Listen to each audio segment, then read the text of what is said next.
have a story to share that I've never shared with anyone.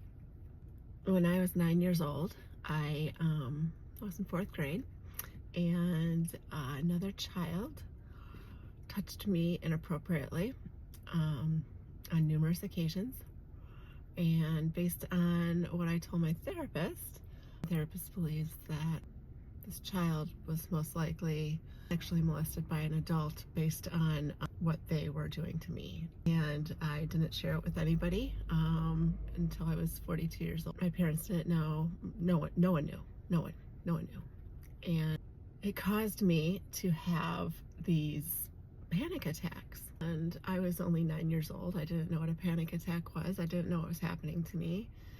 And so I would get scared, and I knew I needed my parents, I needed help, but they were also going through a divorce, and it was hard to get their attention. And so I just remember my new stepsister had asthma, and I remember seeing how they would always jump to help her, my dad and my stepmom, whenever she had an asthma attack. And so I remember feeling, well, my heart's racing and it's hard for me to breathe, so I must be having asthma. I must need to just make the sound, And so I would make the wheezing sound more than I needed to. I was making the wheezing sound so that they would think that I had asthma and they would help me.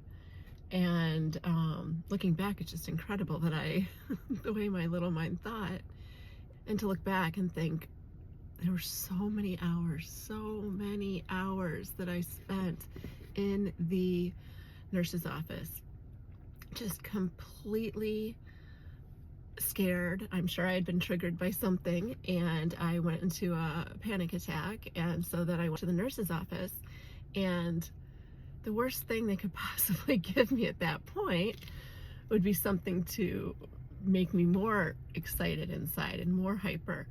Well, looking back, and telling them I had asthma, they would give me an inhaler, which is a stimulant.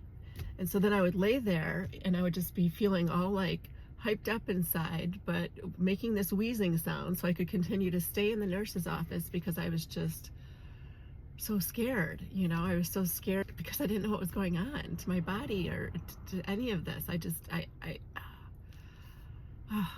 My heart just breaks thinking about my little girl self.